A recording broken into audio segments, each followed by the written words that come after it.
Thanks for choosing us. Tonight, the governing National Democratic Congress are weighing a raft of legal moves after the Supreme Court quashed the judgment of the High Court which annulled the election of MPP's Nyindam as Member of Parliament for Kpandai.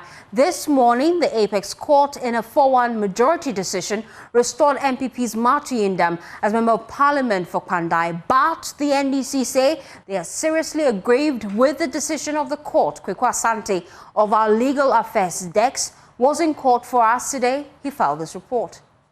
Key points in this unending legal drama had been when exactly the Electoral Commission gazetted the parliamentary election results for Kpandai constituency for the 2024 elections. Was it on 24th of December 2024 or was it on 6th January? And that had a big deciding matter on when exactly to file a parliamentary election petition and whether or not the petition was filed in time or out of time. You will recall that in 2025, the Tamale High Court handed down a judgment that effectively annulled the election of Nyindam as Member of Parliament for Kpandai constituency.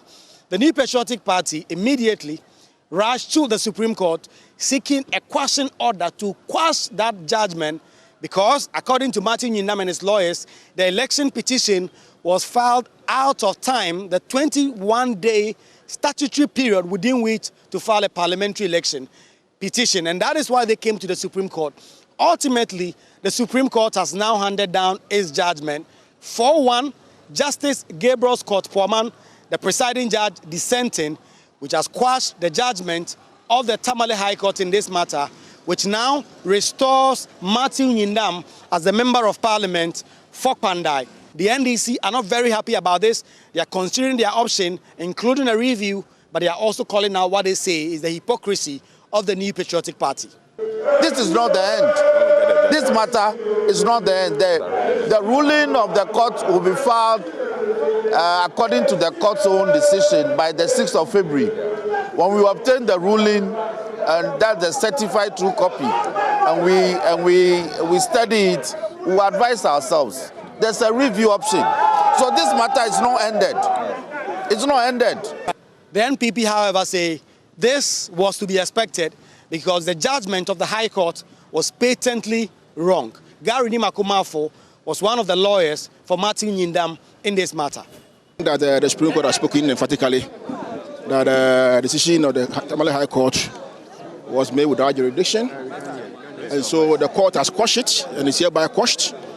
So Honorable Nyindam still remains the MP of the people of Kpandai.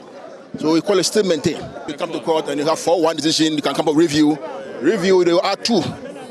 Therefore, will not change their position to be 4-3 in the likely event. So I think they should just forget about it. To Almighty God for what He's done in my life, and to also thank my lawyers, and also use this opportunity to thank the Supreme Court judges for the ruling, because it's clear that the people wanted to change the will of the people of Kpandai, but the Supreme Court has affirmed the will of the people. If they have won, I don't think they would have come to Supreme Court.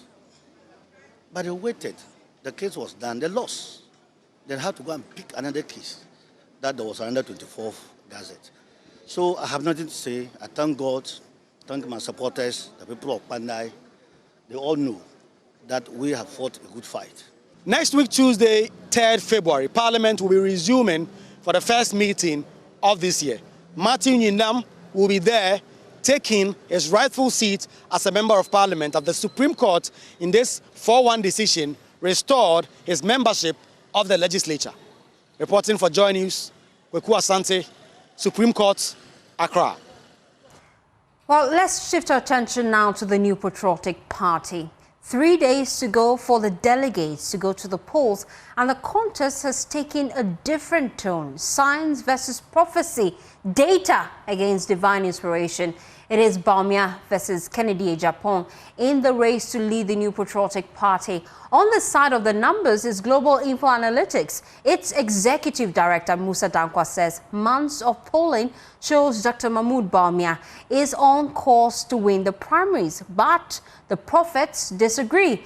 El Bernard, head pastor of Spirit Life Revival Ministry in Accra, insists that Kennedy Agyapong will emerge victorious.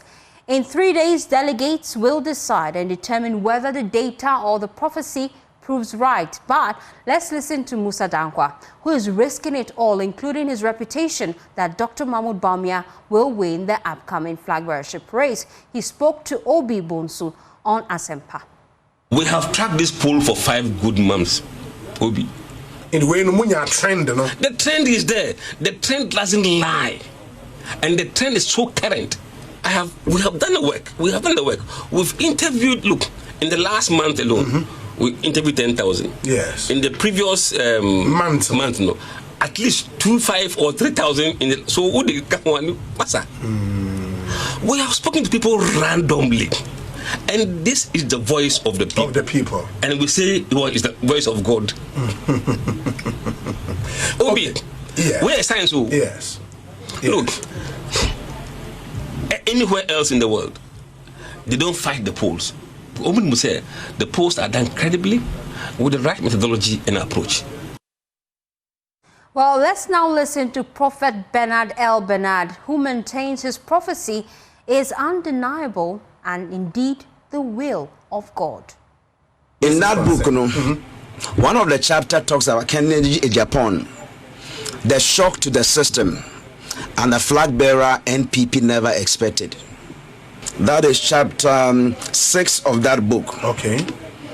Kennedy Agyapong, the shock to the system, and the flag bearer the NPP never expected. Oh, that's the whole message there.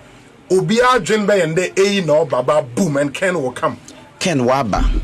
Hey. Waba. Ken Waba.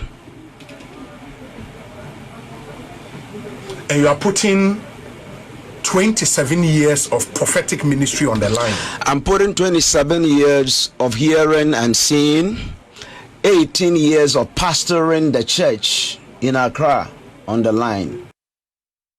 Meanwhile, Kennedy Agyapong's camp says it is watching both polls and prophecies closely. Spokesperson Kwesi Kwarteng says the campaign will not rely on predictions. Polls are just reflections of what people think, and the expectation is that it will also reflect or manifest on the very election day. They are just feedbacks. They are not necessarily absolute, just like even prophecies. But this is what Team Ken has done. We respect the views of all these individuals, whether from the prophetic perspective, whether from the researcher's perspective. At the end of the day, our view is that if there is any other greater pool, if there is any other greater prophecy, it is the prophecy or the pool that will manifest on the election day. We believe in them, but of course, we don't bank all our hopes on them. We move beyond prophecies, we move beyond researches and go ahead to campaign.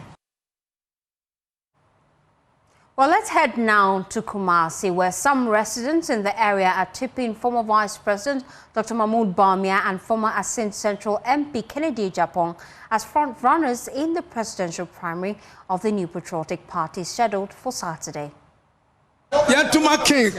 They should vote for Ken. He has led an exemplary life. What has Bawumia achieved? He and NADMO brought hardship on us. Bawumia minim na de awaya ni pa ya so mfaso oba e de Ghana card ye dida oba ye oni na NADMO amamuo na bema ye ho be hihye yan NPP fo so ye dwane me to ma ba ma NDC na mo muti Bawumia na nepe yes some say Bawumia na nepe momo sesano. Bawumia is whom we want. They should vote for him so that he can continue with the good work.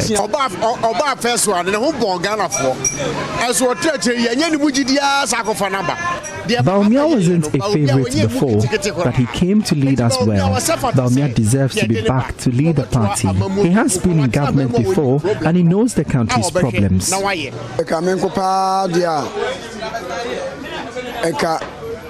ai nem la bitu nem la ai ba umiane kan yomu na de sa. I wish Dr. Educhum is elected. Baumia and Ken are just too noisy. Educhum is quieter, and I believe when he's voted, he will lead the country with a good will.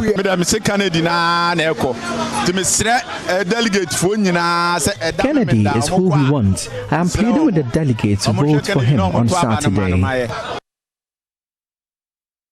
Let's head now to the northern region because they are gearing up for the new Patriotic Party presidential primaries with over 12,000 delegates expected to cast their ballots across 19 polling centers in 18 constituencies. According to the Northern Regional Director of the Electoral Commission in the area, all electoral materials have been received and are currently being stored in the police armory, ready for distribution on Saturday. With just days to go before the new Patriotic Party presidential primaries, campaign teams are pulling out all their stops to win over delegates in the northern region. As the various aspirants make their final pitches, the Electoral Commission is preparing for a smooth vote on Saturday. The EC said they are ready to ensure a peaceful and transparent election. Speaking to Joy News, Regional Director Lucas Yiliye said the exercise is scheduled to take place from 7 a.m. to 2 p.m. Every constituency will be a voting center, apart from Tamale South, which will have two voting centers in that constituency. All the constituencies will have one voting centers. So a constituency, only one voting place. And voting will start at 7 o'clock, 7 a.m. and close at 2 p.m. And it's walk in and vote. We are advising delegates to walk in, don't come in group. You come, you vote, you go back. On security, the Northern Regional Police Commander DCOP Wisdom Lavo announced that 1,333 security personnel will be deployed to ensure the elections are peaceful. So far in the Northern region, we have 18 constituencies. It means that we are going to have 18 voting centers. So we have prepared ourselves. So far, we are going to deploy 1,302 police officers, including 43 senior police officers across all the centers.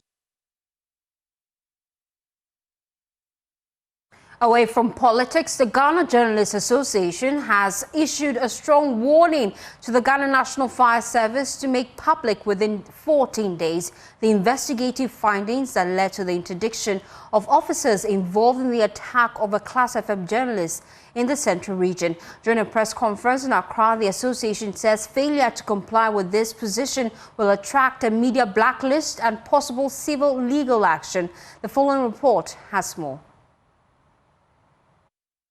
The Ghana Journalists Association says it is deeply disturbed by the continued silence of the Ghana National Fire Service over the attack on a Class FM journalist in Kasua and is demanding immediate action. According to the association, despite repeated attacks on journalists by personnel of the various security agencies, appropriate measures are often not taken to ensure accountability. Albert Kobnejumfo is president of the association. A public release of the investigation findings and sanctioned by the Ghana National Fire Service. We are giving the fire service a 14 days ultimatum.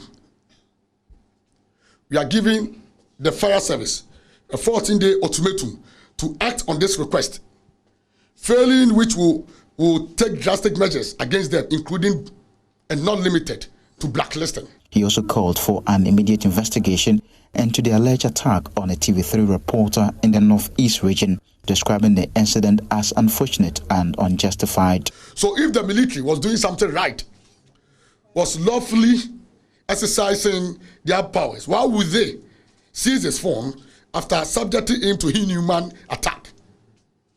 Seize his phone, flash his phone, so he wouldn't get any information. And even messages that were sent earlier to people on that day were all deleted before the phone was recycled. This is how inhuman some people can be.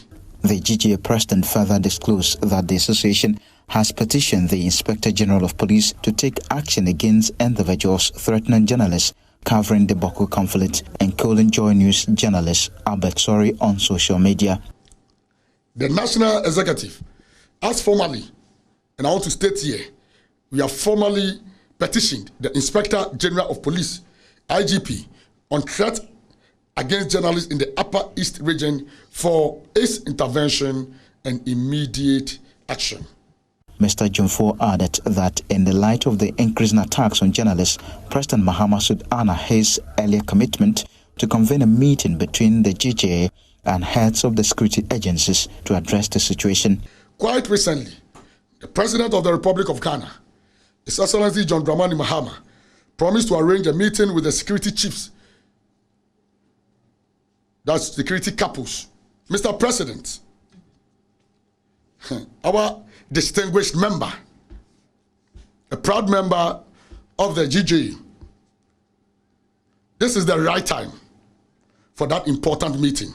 The association says it will continue to push for accountability and the protection of journalists, insisting that a free and safe media environment remains essential to Ghana's democratic development. For Joy News, Fatao Bayaga, Accra.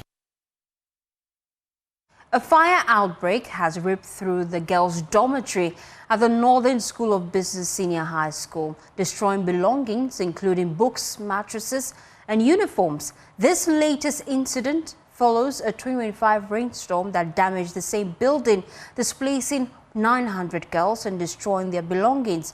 The dorm had been renovated, but the fire has caused fresh disruption, with school authorities making a passionate appeal for support. Female students of the Northern School of Business in the space of 10 months have suffered two major disasters. The first was a rainstorm in March last year, destroying their properties, and this time a fire outbreak. A teacher, Mohammed Grundo, who spoke to the media, said they were on campus when suddenly they saw fire erupt from an electric pole near the facility.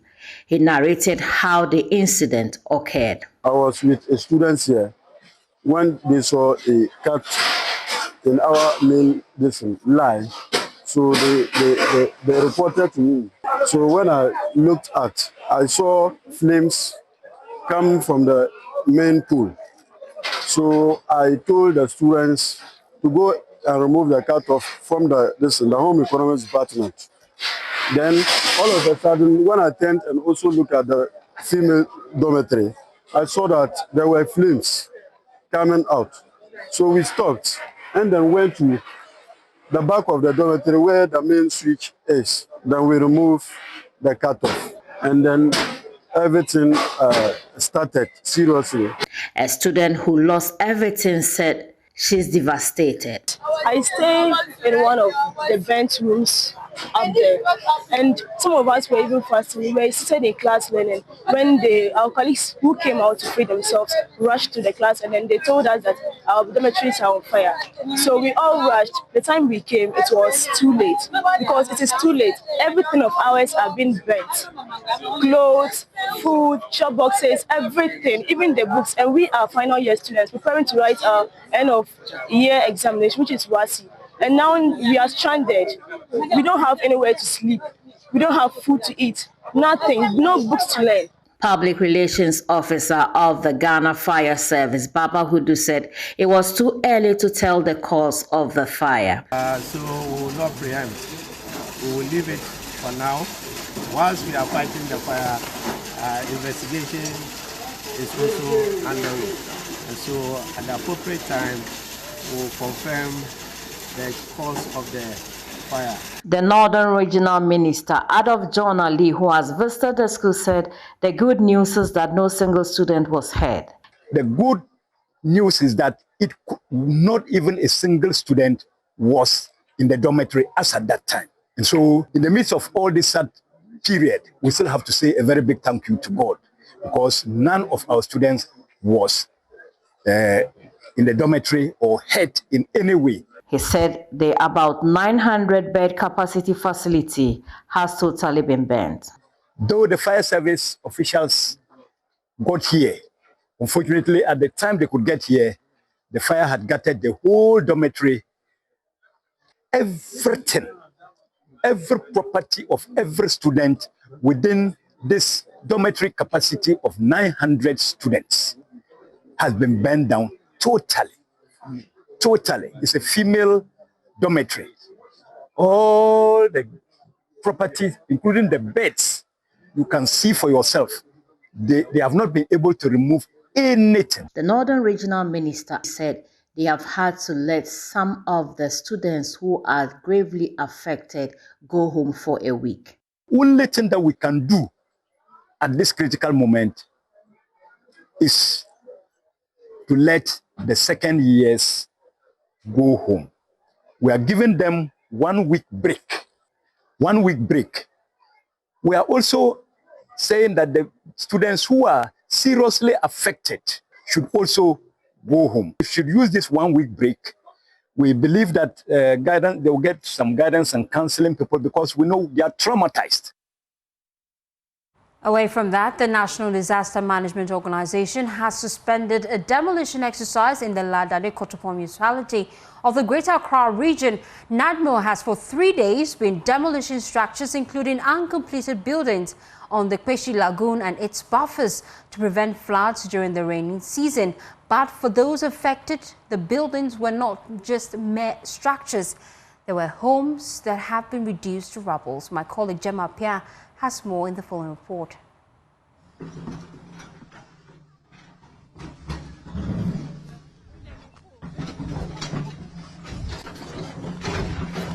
Another day at Chado in the Ladade-Kotopon municipality of the Greater Accra region. NADMO started on Monday demolishing structures.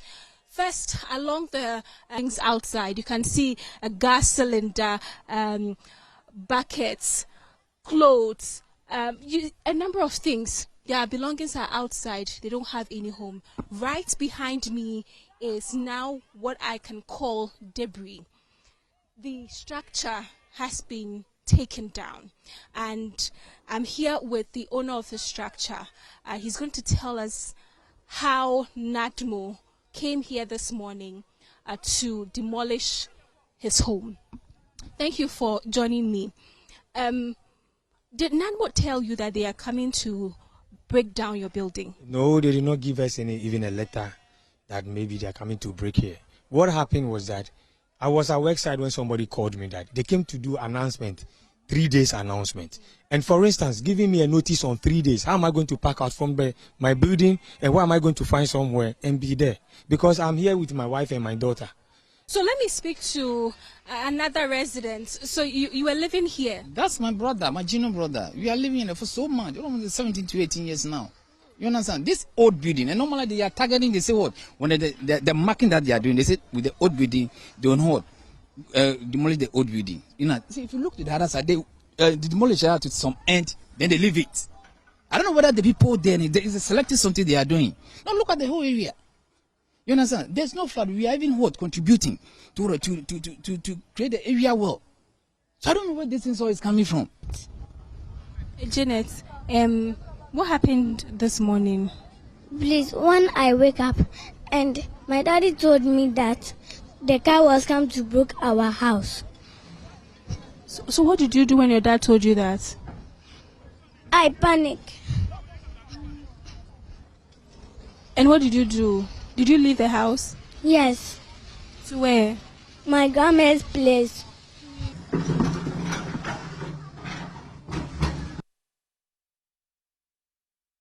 While the Deputy Director General, Technical for NADMO, Ahmed Rufai, says the land which were encroached have been reclaimed. Per the map given to us, we've achieved the targets. Okay. Yes, we've achieved the targets. So we expected that by Monday, we wouldn't have even met anybody here. But you know how Ghanaians are, last minute things. So after the notice, each individual here has been notified. Okay. All right. So what's the way forward now? You're done with all the demolition exercises. It's been suspended for now. It's been suspended for now. Okay. We are working based on the map given to us, and we have been able to capture all those places, cleared all those places. I wouldn't say cleared, reclaimed, sorry. Okay. It has been reclaimed. So we are waiting for the assembly. If they have anything to do again, we will come back. Yeah, so watching JoyNews Prime. We're back with more. Please stay with us.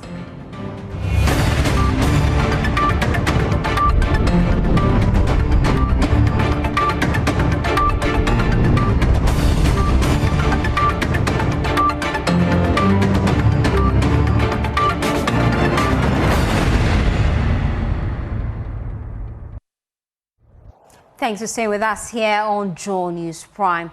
The Interior Ministry says it has implemented strong measures to ensure the Ghana Immigration Service recruitment process is transparent and fair.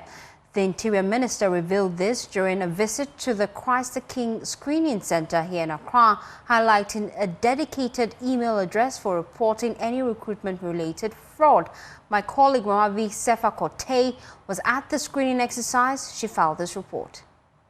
Body inspection to document verification, hopeful applicants for Ghana Immigration Service recruits were comfortably seated at Christ the King School in Accra. Each applicant took their turn for body selection, including checks for tattoos and height before proceeding to the verification desk for documentation. Interior Minister Alhaji Muntaka Mohammed Mubarak, paying a working visit to the center to assess how the process was unfolding, said the robust system have reduced human interference and a dedicated email has been created to handle any recruitment-related fraud issues. People will do everything to try to defraud the system.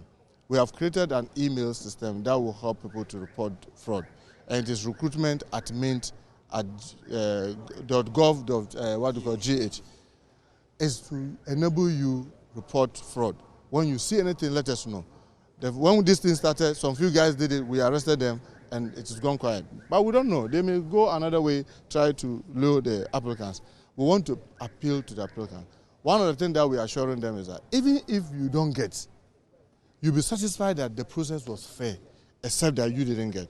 Alhaji Muntaka also commended the officers for a remarkably smooth recruitment process, particularly highlighting the medical emergency response bench established to address applicants' health concerns. You know, in the town park, sometimes you come and people are screaming at people, go, go, go, go, you fail, and then those things, and you create panic. It's no longer there. So I'm happy that in their own way, because I remember in all the planning and the discussion, there's nothing like to bring medical team to be around. Their own way, they've seen that to add that. And it's also helping because I heard that yesterday someone was sick when he came and they had to assist that person, to be given first aid and all that. So I would say that what they are doing is remarkable. It has shown that we can do it if we put our minds to it. Applicants also shared their experiences with JoyNews during the exercise. Yeah, so far when I came, like they're following the queue, they're not calling people from places to join. It's just the queue that's moving, yeah. So it's been transparent enough. Yes, I came here around 8 and it's 10. And it's almost my turn. There were seats arranged for each and every one. It wasn't pressure. The ongoing screening marks phase 2 of the recruitment, with applicants still required to complete 2 more processes before proceeding to college for training. Mamavi Sefa-Kote reporting for JoyNews. Let's head now to the Ashanti region. The Ashanti Regional Police Command has arrested 4 suspected armed robbers in a major intelligence-led operation at Kunsu in the Ashanti region, following weeks of surveillance and intelligence as well as investigations into a series of violent robbery attacks in the area. According to the Regional Police Command, the move is part of a sustained regional crackdown aimed at dismantling criminal networks and curbing the circulation of weapons. The following report has more. Police investigations indicate that the suspects are members of a criminal syndicate responsible for a series of robbery attacks in Kunsu and its surrounding communities, including a robbery incident that occurred on December 7, 2025 along the Kunsu-Mankransu Road. A search conducted in the room of Yaya Seidu led to the recovery of 2 pump-action guns, 3 cutlasses, 22 BB cartridges, 5 mobile phones and an amount of 5,000 1,400 cedis. One of the firearms, a Pados shotgun, was confirmed to have been stolen during the December robbery incident. The Ashanti Regional Police Command wishes to brief the general public on the arrest of 4 suspected armed robbers. On 21st January 2026, at about 22:00 hours, personnel of the Regional Anti-Armed Robbery Unit in Kumasi, in collaboration with officers from Surveillance Unit of National Operations Directorate, Police Headquarters, Accra, acting on intelligence, arrested 4 suspected armed robbers at Kunsu in Ashanti region. The suspects are Yaya Seidu, age 34, Atta Israel, age 32, Victor Jan, age 26, and Stanley Riafe Akenten, age 30. Police investigations indicate that the suspects are members of a criminal syndicate responsible for a series of robbery and stealing cases at Kunsu and its environs.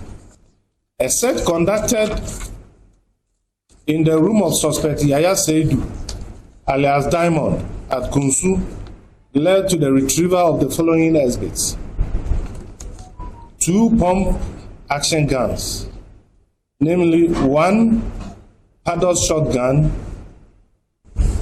belonging to the complainant, Asari Kingsley, and 1 Adler shotgun alleged to belong to one of the suspects. 3 cutlasses, and you can find them here. 5 mobile phones, including Samsung mobile phone belonging to the complainant. 22 BB cartridges, and cash in the sum of 5,400 Ghana cedis. Preliminary investigations revealed that the Pados shotgun was stolen during the robbery incident on 7 December 2025, when the complainant and 3 others were attacked while returning from a mining site at Nyindam. Away from that, every morning in Ghana's Bono and Ahafo regions, thick smoke rises from thousands of kitchens quietly filling homes, market and lungs. Women cook over firewood and charcoal, not because they want to, but because they have no other choice. Yet, just a short distance away, piles of sawdust, crop waste and food scraps are burned or dumped as rubbish. Experts say this ignored waste could power clean cooking, protect forests and save lives. Precious Semebo reports. At a small cooking spot in Nkwanta Zongo in Ghana's Ahafo region, the promise of clean energy feels far away. For 65-year-old Kenkesela Hawa Mumuni, this fire is survival. I have used it for a long time, and we can put it out after use. That is why I am stuck with the firewood. National data from the Ghana Statistical Service shows that only 23% of households use clean cooking fuels. About 77% still depend on firewood, charcoal, or other solid fuels. Abudu Isifu is the assembly member for Nkwanta Zongo electoral area. Because our area is located near the forest areas, we normally use firewood as our source of energy. Health workers say the cost is being paid with lives. Iva Ai is the district director of health for Tano North Municipality. If we have the NGOs that will come in to give them the necessary support so that at least our women or whoever, there will be a cut down on exposure to the smoke. You are exposed to a whole lot of respiratory tract infections, and with these, if not treated, it will progress into some of the cancers with looking at the lung cancers, the breast cancers, and the rest. Daniel Ousukoko is the environmental officer for Sunyani Municipal. In our society, you will say that poverty is one of the reasons why they continue using firewood. They cannot afford it. And so though we don't like it, but gradually we will reach there. Women here say the barriers are clear. Clean fuels are costly or unavailable. Electricity and solar systems are beyond their reach. Many have never received education on LPG safety or improved cook stoves. Amin Ali Adams is a resident. Me who say I say communities na rural communities no. You say government no much ayabo. Leave behind because no be I think the government has left rural communities behind because urban dwellers often enjoy a greater share of clean energy, unlike us. But we are all Ghanaians, so we plead with the government to help us access renewable energy. My problem is the health implications of firewood usage on our women. The government has rolled out programs like the Rural LPG Promotion Program, which provides subsidized cylinders and stoves. But communities like Dua Nkwanta say they have seen little impact. Precious Semevo, Dua Nkwanta. This story is brought to you by JoyNews in partnership with CDK and Ghana, University of Ghana Center for Climate Change and Sustainability Studies, with funding from Claire R4I Opportunities Fund. Let's head now to the Upper West region. Supreme Court Judge Justice Yoni Kulendi has joined fellow old students of Nyindam Primary School to oppose plans to demolish the school for a 24-hour economy market. He said they will not allow education to be sacrificed for commerce and will pursue all lawful means to protect the school. Speaking at the meeting with the Wa Municipal Chief Executive, Justice Kulendi urged the Assembly to build more schools rather than demolish existing ones. JoyNews' Upper West Regional Correspondent Rafiq Salam reports from Wa. This is the Nyindam Primary School, one of the few oldest and pre-independent schools in the Upper West region, established in 1956. The Nyindam Primary School, since its establishment 70 years ago, has produced sway for people who are contributing to the development of the country and beyond. Dr. Abudu Sakara is a member of the 1968 year group and a retired staff of the University of Ghana. The paramount chief of the Busa traditional area, who is also an old student of Wa. We also have His Lordship Justice Yoni Kulendi, who was my 1 year junior. We also have other professionals in other areas like the lands department. We have headmasters who have passed through, or retired headmasters who have passed through here. We also have other public servants who have passed through here. Despite the huge and significant contributions made by the school in the socio-economic development of the people, there are plans by the World Municipal Assembly, for that matter, the government, in the next couple of weeks to raise the school down to ground zero for a 24-hour economy market. Coming to demolish a very important school that has some kind of historical reason in our community for the purpose of building a market, because a lot of people have passed through the school. So if you are demolishing it, you are trying to what? It will disrupt our attachment to the school, our emotional attachment to the school. The pupils will be relocated from the area to the Nyindam Junior High School and the Nuria and Huria Islamic schools. Stakeholders of the school, particularly Sakwayiri and Zongo chiefs, members of the school management committee, parents and the Old Boys Association say they have not been consulted on the plan to collapse the school for a 24-hour market. Muazu Mohammed Akram is the chairman of the school management committee. Let's say the chief executive or the minister or any of the relevant institution, do they pick them from the market? They are educated. That is the reason why they are picked to represent us in various institutions. So without education, how will it be done? I accept you people taking that school for a market.